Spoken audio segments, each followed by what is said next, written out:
Bismillahirrahmanirrahim. Alhamdulillahi rabbil alamin. Wassalatu wassalamu ala al-mab'uthi rahmatan lil alamin.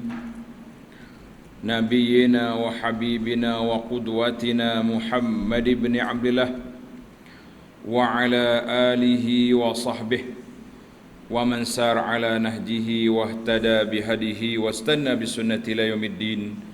Amma ba'du. Muslimin dan muslimat, para penyinta ilmu sekalian, alhamdulillah pada hari ini 7 hari bulan 11 2022 kita dapat teruskan pengajian kita dalam kitab Bahrul Mazi. Kitab Bahrul Mazi ini kitab yang besar, syarah kepada hadis Mukhtasar At-Tirmizi yang disyarahkan oleh ulama Melayu Syekh Al-Marbawi rahimahullahu taala, Muhammad Idris Al-Marbawi.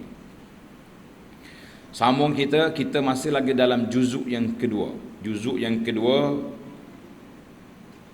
tengok masalah 89 muka surat 41. Kalau hak Rumi dia tak ada muka surat berbeza, tengok masalah 89. Babu ma jaa fir rajuli yansas salah. Bab yang telah datang pada menyatakan laki-laki, termasuklah perempuan, jangan marah pula wanita tak sebut dia, seorang laki-laki atau perempuan yang lupa solat. Bukan lupa dalam solat, itu dia panggil tak khusyuk. Hak ni lupa solat, tak ingat nak semaya. Mungkin terlalu sibuk ke, ingat semaya dah ke, itu masalah kita. Itulah kita ni kalau masuk waktu tak solat lalu, dia jadi macam tak ingat. Nah, ingat ke maya dah, rupa-rupanya tak solat lagi. Ketahuilah kiranya, Tuan Syekh ni kita kata, ketahuilah kiranya, wahai saudaraku, sesiapa lupa akan sembahyang atau tertidur. Dia ada dua, manusia ni dia sama ada dia lupa semaya atau dia tertidur. Tertidur, tak ingat nak solat, tak solat lagi, hingga luput waktu.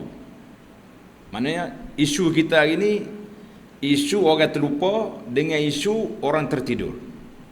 Tak masuk isu orang tinggal semaya dengan sengaja. Hak orang tak semaya tak, itu bab lain.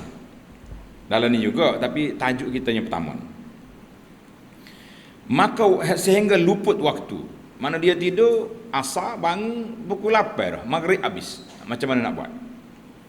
Maka wajiblah qadanya, dia kena qada balik solat yang dia tertidur tadi atau dia lupa tadi, dengan dalil hadis yang dikeluar oleh Imam Tirmizi. Tengok hadis nombor 22. An Anas bin Malik radhiyallahu anhu qala qala Rasulullah sallallahu alaihi wasallam, man nasiya salatan falyusalliha idza zakaraha. Maksud dianya, barang siapa lupa ia akan sembahyang, tak ingat nak sembahyang, maka hendaklah sembahyangkan dia apabila ingat ia akan dia. Tak sembahyang lagi asar ni, ini pukul dah pukul 8 dah, maghrib lebih dah, atau lepas isya baru dia lupa contohnya, maka dia kena qada. Hadis ini sahih. Jadi kata di Abu Isa, dan ada riwayat daripada bab ini daripada Samurah dan Abi Qatadah, dan bermula hadis Anas ini ialah hadis hasan lagi sahih. Mana hadis ni sahih, tanda situ hadis ini sahih, kita kata alhamdulillah. Dan diriwayatkan daripada Sayyidina Ali bin Abi Talib. Ini kata-kata Sayyidina Ali. Ali kata apa? Bahawasanya berkata ia pada laki-laki yang lupakan sembahyang. Huruf tu tulis saya tak terang, tu tulis yang lupakan sembahyang atau tertidur, katanya sembahyang ia akan dia pada waktu ingatnya, di dalam waktu sembahyang atau dalam waktu lain. Jadi Sama ada kita teringat tu dalam waktu tu lagi atau lepas pada waktu dah kita kena solat. Dan inilah pandangan ataupun qaul Imam Ahmad dan Ishaq bin Rahawih, juga ulama salaf. Dan diriwayatkan daripada Abi Bakrah juga nama sahabat radhiyallahu anhu, bahawasanya tertidur ia daripada sembahyang asar, maka jaga ia waktu masuk matahari. Mana dia tidur asar, dia sedar-sedar matahari nak jatuh dah. Maka tiada sembahyang sehingga habis ghurubnya. Sebab waktu dekat nak maghrib itu waktu larangan solat, dia pun tak salat sehinggalah habis dia punya maghrib jatuh. Dan sungguhnya telah berjalan satu kaum, mana telah ambil pandangan ini, pandangan yang kata tangguh dulu tu, satu kumpulan daripada Ahlul Kufah kepada pandangan ini. Dan ada pun ashab kita maknanya ulama mazhab Syafi'i. Ini istilah yang digunakan dalam kitab ni. Kalau kata ashab kita, ada pun ulama mazhab Syafi'i, maka berjalan mereka itu, maknanya mengambil mereka itu pandangan qaul Ali bin Abi Talib. Sedar solat selalu, jangan tangguh-tangguh. Dan hadis ini juga dikeluarkan oleh Imam Bukhari dan Muslim dalam sahih keduanya. Maknanya bukan Tirmizi sajalah, dalam Bukhari ada, dalam Muslim ada. Kita kata alhamdulillah. Masalah 90, qada sembahyang luput dengan uzur atau tiada uzur. Ini masuk bab lain dah. Hak uzur tadilah tertidur atau terlupa, itu uzur. Tapi hak ni hak tak terlupa ni, hak tak semaya dia panggil.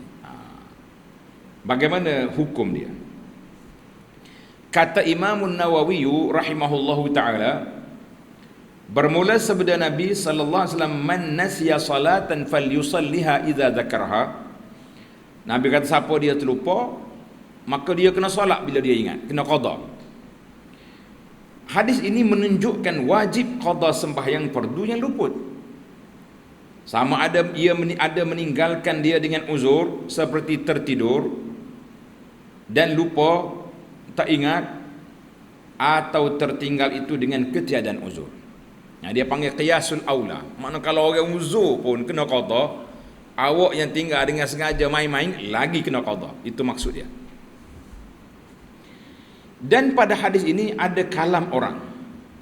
Apa makna kalam orang? Maknanya ada cakapan, ada pandangan orang. Iaitu adalah pada hadis ini diikatkan qada sembahyang itu dengan lupa. Mana Nabi kata kalau dia lupa atau tertidur, mana uzur, maka bagaimana dikatakan wajib qada atas orang yang tiada uzur? Kalau orang ni tinggal sengaja dia tinggal semaya kerana dia malas ya, macam mana kita kata dia kena qada? Nabi kata kalau dia lupa atau dia tertidur. Itu perbahasan tajuk. Maka pandangan ini, pandangan yang kata tak kena qada orang tinggal dengan sengaja ini, telah dijawab oleh Imam Nawawi rahimahullahu taala. Imam Nawawi jawab, katanya, dan hanya sanya, kalau kita nak ringkaskan sesungguhnya, qaid, maknanya qaid itu mana ikatan lafaz. Lupa atau tertidur di dalam hadis ini diikat dengan lupa supaya mengeluarnya atas sebab. Sebab apa awak tak solat? Sebab lupa. Dan maksudnya iaitu, manakala wajib qada atas yang diuzurkan dia, maka yang tiada uzur itu lebih aula dengan wajibnya. Dia panggil qiyasul aula, maknanya lebih utama lagi. Kalau uzur pun kena qada, awak tinggal dengan sengaja lagi kena qada. Itu maksud lebih aula. Itu satu pandangan. Dan ia juga setengah daripada barang yang masuk di dalam bab menjagakan dengan yang kurang atas yang tinggi. Maknanya kita nak jaga hak kurang, hak mana? Hak uzur. Hak tinggi, hak sengaja. Itu dia panggil qiyas lagi. Maknanya kalau hak uzur pun kena qada, awak tak uzur, lagilah kena qada. Lagi kena qada. Dan telah syaz. Syaz ni mana? Ganjil. Pandangan yang agak ganjil, sebab dia bercanggah dengan majoriti ulama. Iaitulah setengah daripada ahlul zahir.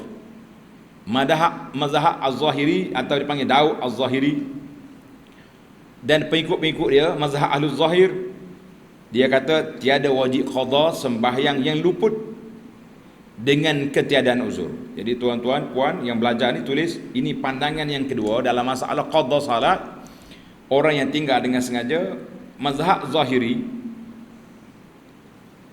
Dan juga sebahagian daripada ulama salaf dikatakan, diriwayat juga daripada Al-Hasanul Basri dan Abi Bakar Al-Humaidi, ulama hadis, dan beberapa orang ulama lagi mengatakan bahawa tiada wajib qada sembahyang yang luput dengan ketiadaan uzur itu. Katanya, ini pandangan hujah yang mengatakan tak kena qada itu, bahawasanya qada itu lebih besar daripada keluar dari bala maksiatnya dengan qada.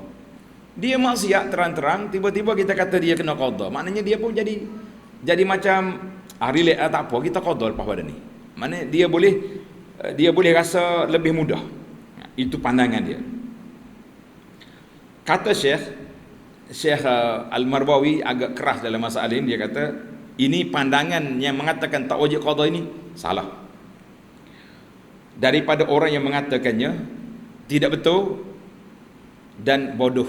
Wallahu alam. Inilah kali pertama kita jumpa Syekh Marbawi menggunakan perkataan bodoh dalam kitab dia ni, sebab mungkin dia terlalu nak mempertahankan hujah yang kata kena qada salat. Jadi itulah supaya kita buka perbincangan, maknanya majoriti ulama kata kena qada.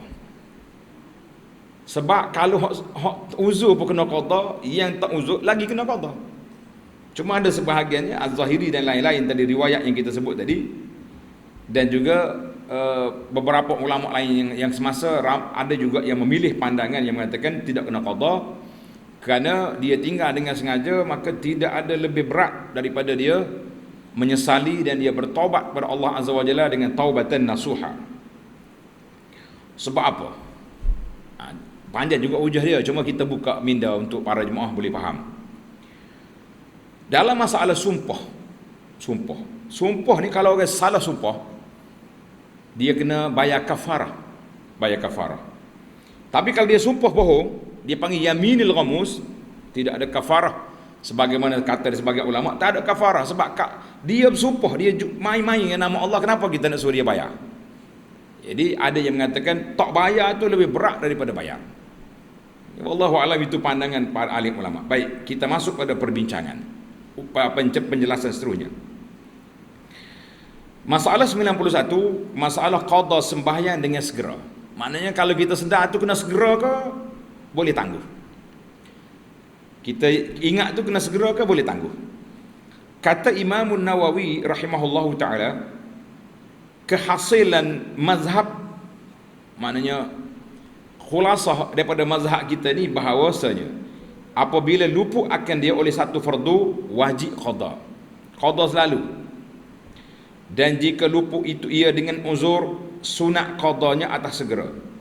Makna kalau dia terlipah tadi uzur, dia boleh tangguhkan dulu, boleh tak segera, dan harus takhirnya atas qaul yang sahih. Itu mana satu pandang itu, dia kata makna kalau orang tinggal dengan uzur bolehlah. Dia sedar lepas maghrib dah, habis dah asar, jadi boleh dia ambil mandi pergi mayam maghrib di masjid, lepas tu baru qada asar. Maknanya harus ditakhirkan mengikut qaul yang sahih. Dan dihikayatkan daripada Al-Baghawi ini juga tokoh ulama dalam Syafi'i dan lainnya, akan satu wajah bahawasanya tiada harus ia tangguh, tak harus.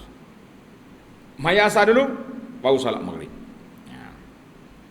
Dan jika sembahyang itu luput dengan tiada uzur, wajib qadanya atas segera atas qaul yang asah. Mana ada qaul yang sahih mengatakan tidak segera, tapi yang asah yang lebih sahih kena segera. Di sini dia beza ulama ni, kalau tinggal dengan sengaja kena cepat, kalau tinggal dengan uzur boleh tangguh. Itu maksud. Dan kata qil ni mana ada pandangan lain lah, tapi bila kata qil mana pandangan yang lemah mengikut mazhab. tiada wajib atas segera, bahkan harus baginya takhirkan qada. Mana ada sebahagian ulama'nya dia kata boleh tangguhkan qada, tidak segera. Baik. Kata dalam kitab Fiqhul Mazahibil Arba'ah, ada sebuah kitab nama dia Fiqh Mazahibil Arba'ah, fiqh 4 mazhab. Wajib qada sembahyang yang luput itu dengan segera, sama ada ia luput dengan uzur atau tiada uzur. Mana ramai ulama kata tak kira uzur ke tak uzur, segera.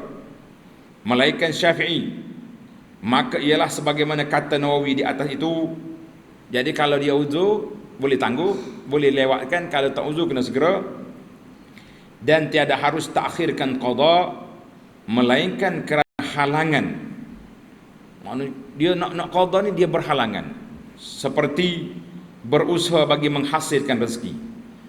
Maknanya kita ni kalau tak pergi ambil benda ni tak sempat. Dan tiada terangkat dan menghasilkan ilmu yang wajib atasnya akan sebagai wajib aini, dan seperti makan dan tidur. Mana hak ni dia panggil boleh lewatkan sikit kerana kerja-kerja tadi. Dan tiada terangkat, yakni tiada lepas dosa sembahyang yang ditinggalkan dengan sengaja itu dengan semata-mata qada. Tak cukup setakat tu, bahkan tak dapat tiada, maknanya mesti dengan taubat. Selain daripada awak qada sembahyang yang ditinggal dengan sengaja, kita juga kena bertaubat, mesti bertaubat. Dengan taubat sebagaimana tiada lepas qada sembahyang dengan semata-mata taubat, maulah dengan qada. Maknanya kalau taubat saja tak qada, tak lepas. Qada saja tak taubat, tak lepas. Kena nak dua-dua. Nak dua-dua, kerana bahawasanya setengah daripada syarat taubat itu meninggalkan daripada dosa, dan orang yang taubat dengan tiada qada itu tiadalah ia orang yang meninggalkan daripada dosanya. Jadi dia ni dia kena campur dua. Tengok ini yang timbul apa ni, masyarakat duduk tanya. Dan haram pada mazhab Syafi'i atas orang yang atasnya beberapa sembahyang luput yang wajib qada dengan segeranya itu, bahawa ia mengerjakan sebarang sunat, sama ada sunat ratibah, sunat qabliyah ba'diyah ni, atau lainnya, hingga lepas dirinya daripada segala fardu yang luput.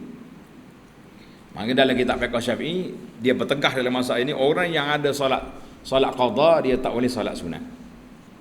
Cuma masalah kita sekarang di alam yang nyata kita hari ni, kita nak tahu berapa lama, berapa waktu yang awak tinggal. Manakala kita boleh tentukan waktu, tinggal 50 waktu, tinggal 100 waktu, bolehlah kita pulun qada. Ni tak tahu tinggal bila. Tinggal ke maya? Tinggal juga. Sampai bila? Sampai muda-muda dulu. Habis bila dia nak habis? Bilakah dia orang ni nak habis? Kalau kita ambil pandangan yang kata qada mesti segera, maknanya dia tak boleh seumur hidup dia tak boleh solat sunat. Habis bagaimana dengan pakcik-pakcik kita yang sudah tua? Sebab itulah ana dalam masalah ini kita buka luas perbincangan. Tengok dalam masalah dia, ada ulama Syafi'i juga kata boleh ditangguhkan, ada kata boleh wajib disegerakan. Tak sekira hak pandangan yang kata tak wajib qada tu cerita lain. Kalau dalam mazhab pun ada juga pandangan boleh segera, tak boleh segera. Maka dengan ini cara yang paling orang panggil lebih harmonilah kepada masyarakat kita yang dulunya tinggal solat dan dia pun tak tahu banyak mana. Setengah tu dah taubat dah pergi haji dah banyak dah dia ibadat-ibadat dia buat. Kita mengatakan kita campurlah di antara qada dengan sunat yang bersifat ratibah. Maknanya dia sekadar semaya sunat rawatib, ambil yang muakkad, ambil yang paling kurang minima duha 2 rakaat, witir 3, hak lain tu semua dia qada. Kalau tidak orang ni dia pun tak tahu bila nak habis qada dia tak tahu. Maka adakah kita nak kata dia ni tak layak untuk solat sunat sampai bila-bila? Sedangkan perkara ini adalah merupakan perkara masalah khilaf di kalangan ulama. Jadi itulah pandangan yang saya pilih, bahawa kita qada dan kita juga solat sunat rawatib yang muakkad yang dianjurkan itu. Wallahu a'lam. Oh, kadang-kadang saya tak nak, saya nak qada, dipersilakan.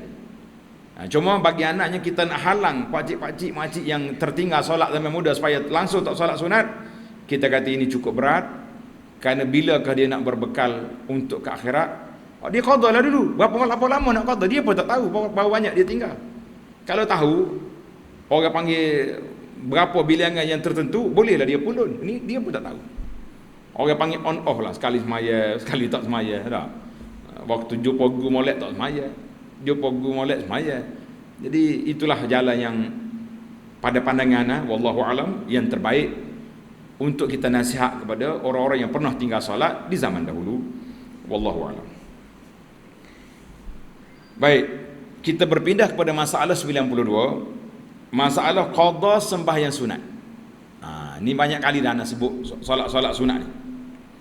Contohnya solat sunat projek mega yang kita duduk war-warkan, projek mega ni. Projek mega ni 12 rakaat satu hari satu malam. Nah, tiba-tiba Zuhur tadi tak sempat nak solat qabliyah. Mari-mari orang qomat dah. Saja terlepaslah kita projek mega sebuah rumah hari ni. Esok terlepas pula. Akhir sekali tak meninggal apa. Jadi adakah boleh kita qada solat yang tertinggal itu? Ini perbincangan kita. Masalah 92, qada sembahyang sunat.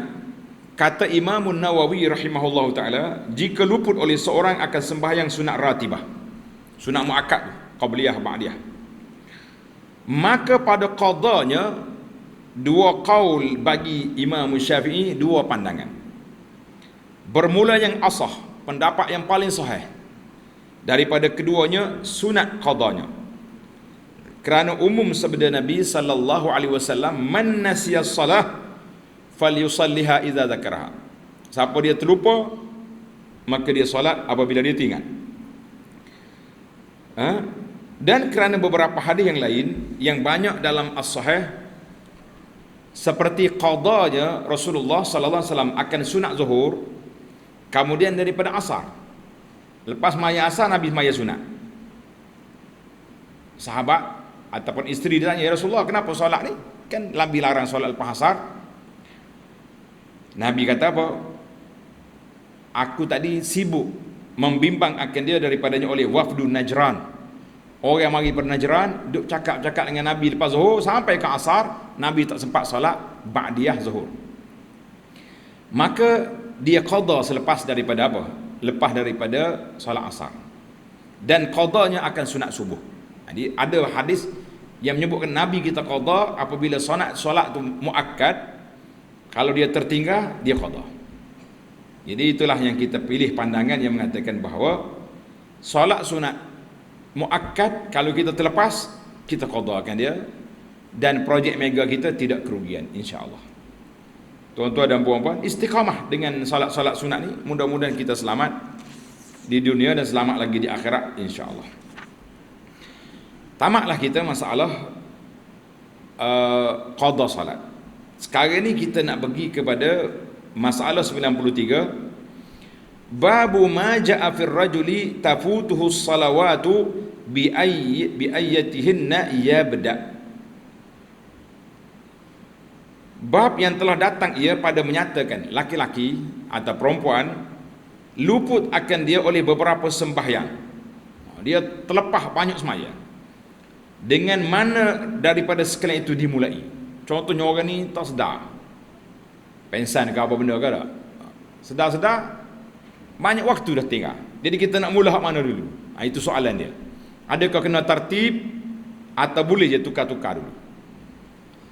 Ketahuilah kiranya wahai saudaraku, telah berlaku ke atas Nabi sallallahu alaihi wasallam luput sembahyang beberapa waktu kerana berbimbang, kerana sibuk dengan peperangan dengan orang kafir.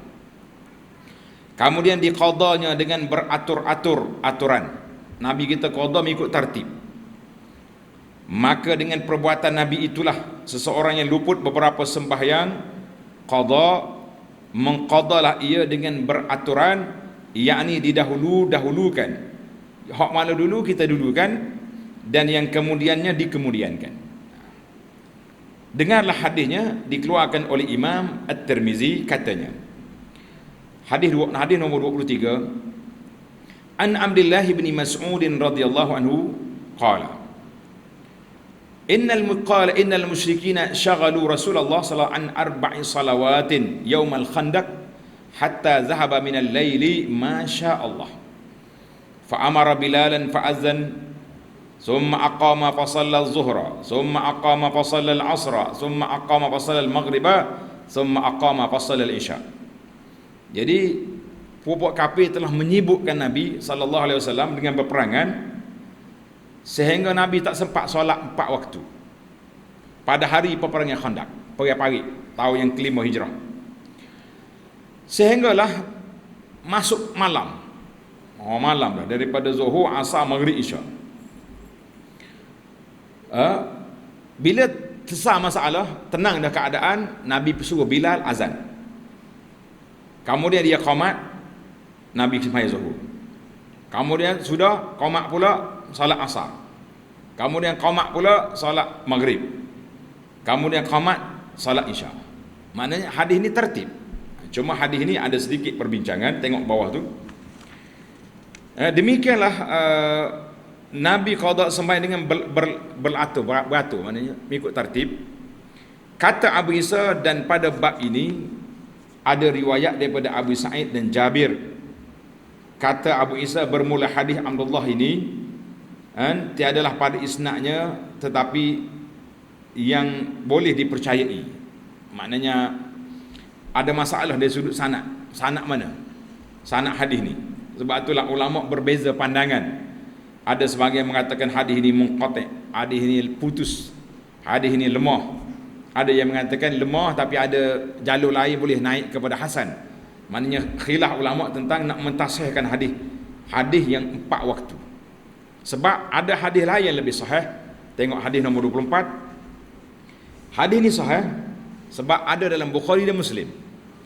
An Jabir bin Abdullah radhiyallahu anhuma anna Umar bin Al-Khattab qala yaumal khandaq.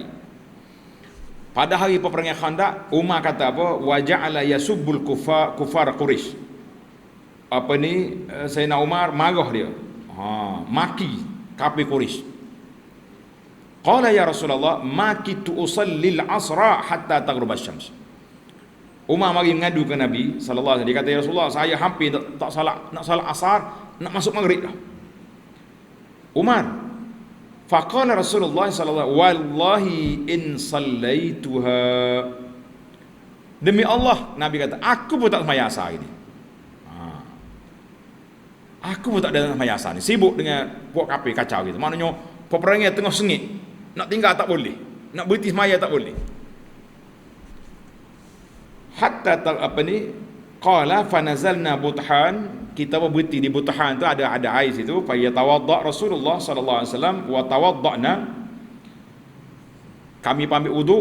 Fa shalla Rasulullah sallallahu alaihi wasallam ba'dama gharabatis syams. Nabi kita sembahyang asar setelah matahari terbenam. Summa shalla ba'daha al-maghriba. Lepas pada itu baru Nabi salat maghrib. Tirmizi kata hadisun hasanun sahih. Tapi hadis ini alhamdulillah ada dalam Bukhari dan Muslim, dalam sahih kedua-duanya. Makna hadis itu hadis sahih. Jadi sesama masalah. Hadis tadi 4 waktu. Hadis dalam Bukhari kata 1 waktu je salat asar. Kita tengok perbahasan ulama. Maka dengan 2 hadis ini diketahuilah bahawasanya Nabi sallallahu alaihi wasallam mengqadakan sembahyang dengan beraturan, yakni waktu yang didahulukan dan yang kemudian dikemudiankannya. Jadi itu jelaslah dari sudut tertib. Masalah 94, masalah qada sembahyang yang luput dengan beraturan, yakni waktu dahulu luput didahulukan qadanya dan yang kemudiannya dikemudiankan. Kata Imam Nawawi rahimahullahu ta'ala, dan apabila mengqada seseorang akan sembahyang-sembahyangnya, disunatkan, tanda itu, disunatkan baginya qada dengan beraturan. Baik, kalau tak teratur, maka jika menyalahi yang demikian itu, nescaya sah jua sembahyang. Sah, kalau tak teratur pun sah. Di sisi Syafi'i, dan mereka yang muafakat akan dia sama ada sembahyang itu sedikit atau banyak. Tak kira lah. Mana kita kira kita qada ikut kita nak qada. Boleh. Masalah 95. Masalah mentakhirkan sembahyang dengan sengaja, apa hukumnya? Melewatkan salat.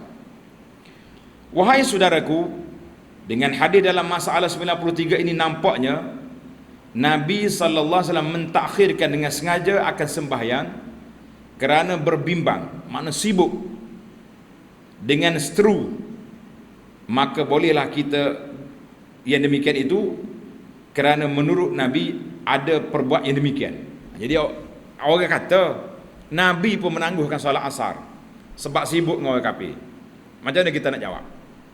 Boleh tak kita tangguhkan solat zuhur kita ni sebab sibuknya tetamu mari kenduri anak? Jangan mari mesti kenduri ni. Oh tak ada ni, sibuk dengan bawah anak. Maya asar maya zuhur pukul 5, jamak sekali dengan setengah asar. Macam mana nak jawab?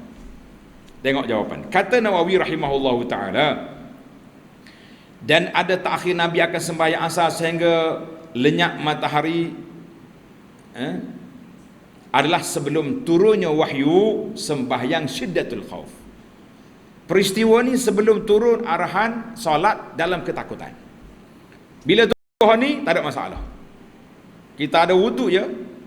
Nak ambil wuduk tu sebab kita tayamum. Pelik apa muka dia semaya debut. Dia semaya dia pergi atas tanah dulu. Senang. Ada wuduk. Nak semaya kafir mari. Boleh je kita pegang senjata beradak dengan dia semaya. Tak ada masalah. Kalau dia kejar kita, kita lari atau kita kejar dia. Boleh. Maknanya bila turun ayat solat syiddatul khauf, tidak ada lagi penangguhan solat. Tak ada lah. Kata ulama, yuhtamal, kemungkinan bahawasanya mentakhir ia akan dia kerana lupa, bukannya dengan sengaja. Mungkin Nabi terlupa, sibuk sungguh tadi terlupa, bukan sengaja. Kalau kata sengaja tak betul. Dan adalah sebab lupanya itu kerana sibuk dengan berlawan musuh. Dan yuhtamal, ada kemungkinan juga bahawasanya mentakhir akan dia dengan sengaja kerana sibuk dengan musuh. Jadi kemungkinan. Dan berbimbang dengan seteru itu ialah satu uzur, dan mentakhirkan sembahyang dahulu daripada turun salat al-khauf. Jadi kita kena ingatlah bahawa peristiwa itu peristiwa sebelum datangnya salat, aturan salat ketika takut. Bila tu aturan ni kita tak diguna lagi yang dulu.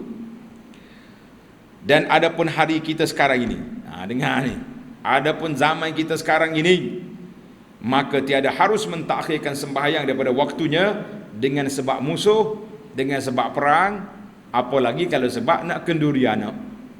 Tambah dah tu, kita tambah dah tu. Pasal ramai orang duk tanya ni.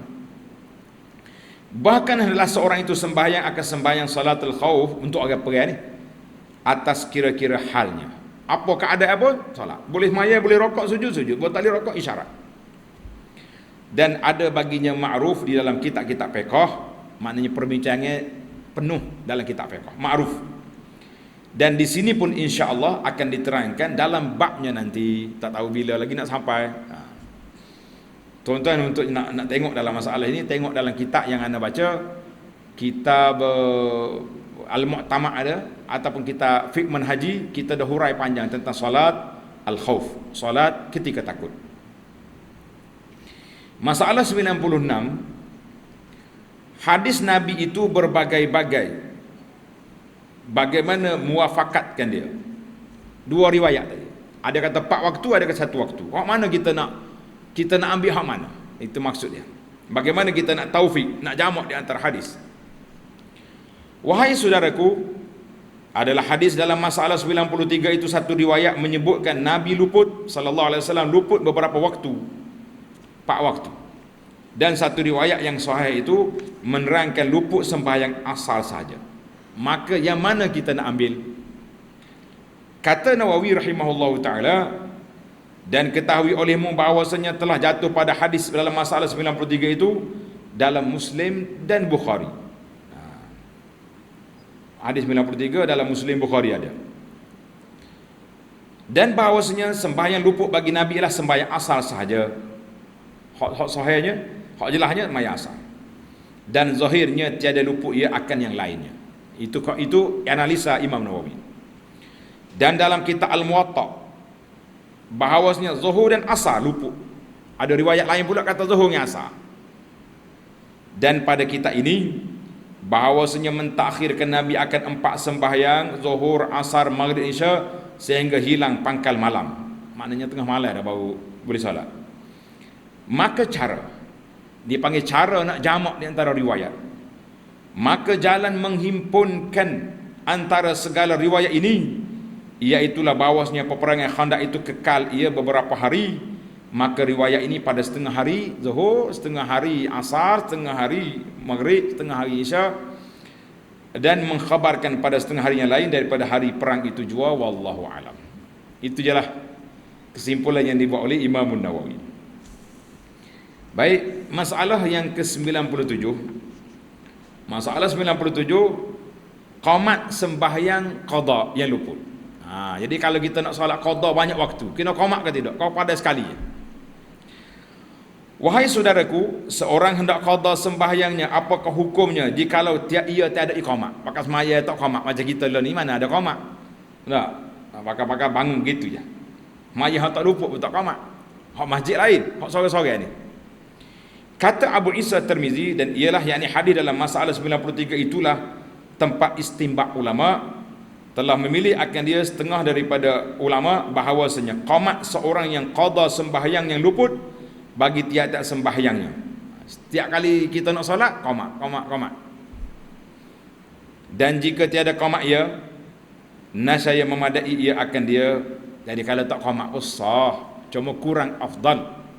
Dan inilah pandangan Imam Syafi'i, intaha, dan ada dinaskan Syafi'i dalam kitab Al-Jadi Syafi'i kata kalau qamat baik, tapi kalau tidak qamat pun boleh.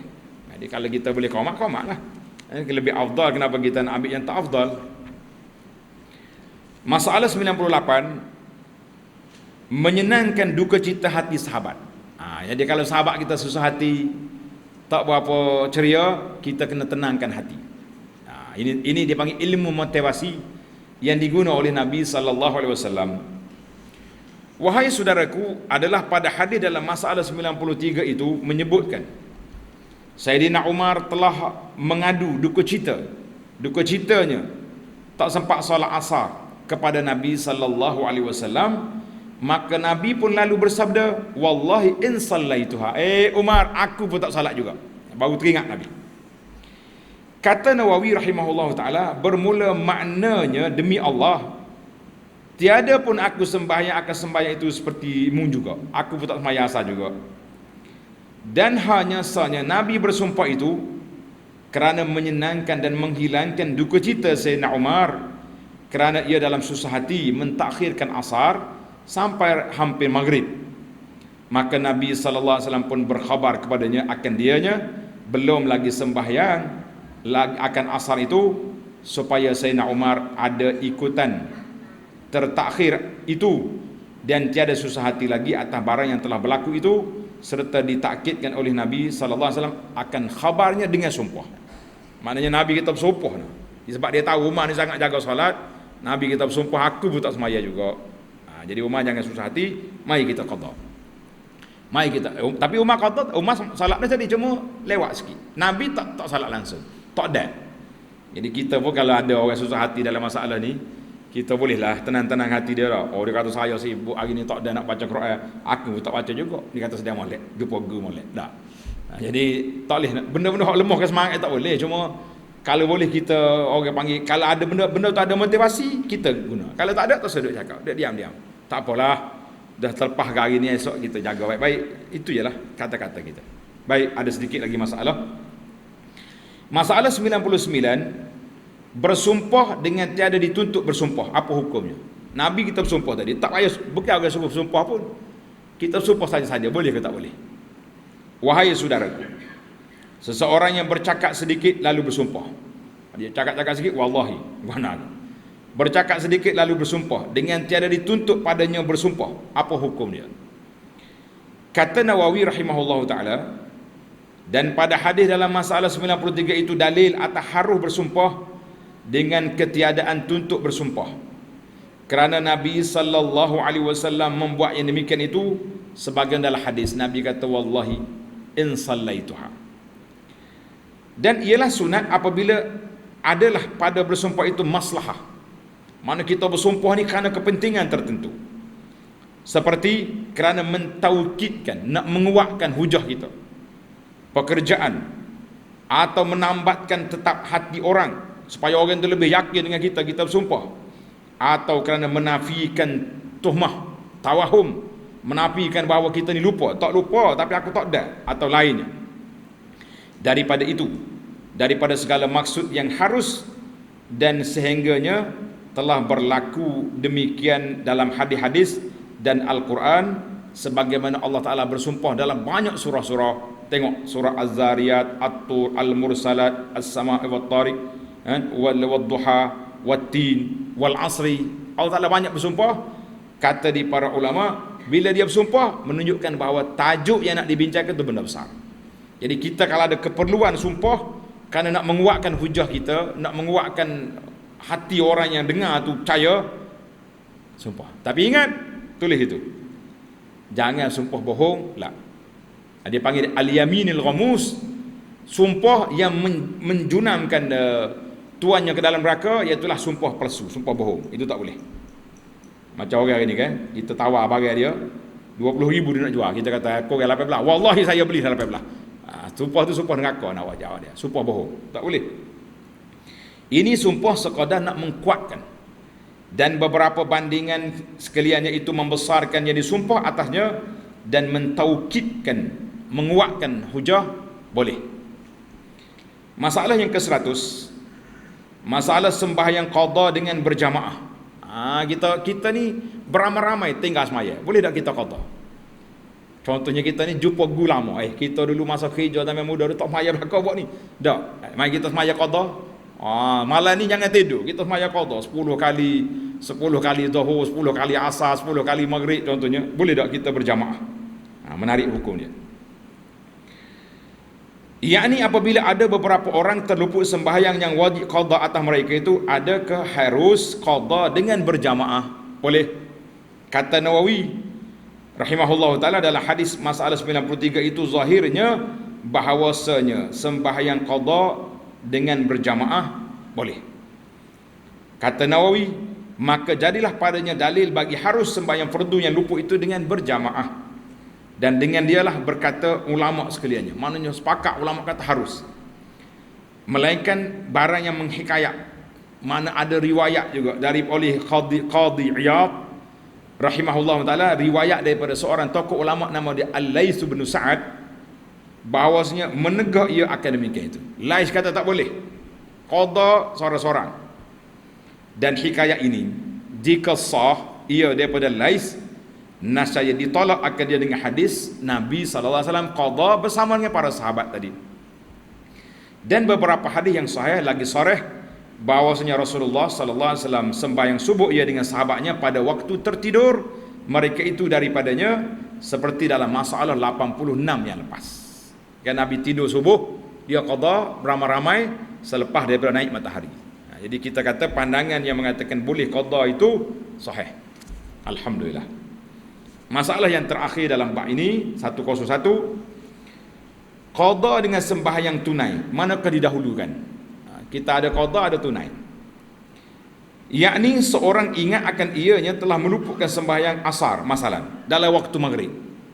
Kita sedar tidur tadi, maghrib dah, nak maya asar dulu ke maghrib dulu, dan waktu maghrib belum disembahyangnya lagi. Adakah ia sembahyang asar dahulu atau sembahyang maghrib dahulu? Timbul soalan.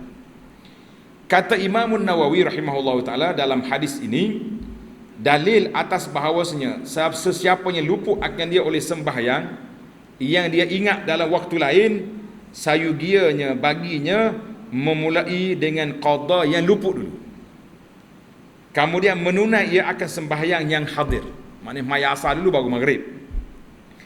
Dan inilah yang diijma' atasnya, maknanya sepakatnya afdal tartib. Tetapi di sisi Syafi'i, mazhab Syafi'i, dan satu taifah, satu kumpulan ulama lain kata sunat yang demikian itu. Sunat ya kalau tartib. Kalau tak tartib pun boleh. Maka jikalau sembahyang ia akan hadir dahulu, kemudian qada yang luput harus di sisinya, bersalahan di sisi Imam Malik dan Abi Hanifah radhiyallahu anhuma rahimallahu anhum, dan lainnya wajib mendahulukan yang qada. Maka jikalau mendahulukan akan hadir, nasaya tiada sah. Malik dengan Abu Hanifah kata tak sah, kena maya asar dulu baru maghrib. Mazhab Syafi'i kata boleh. Contohnya kita sedar orang dah azan maghrib, kita mari masjid orang sembahyang maghrib, ikut sembahyang maghrib.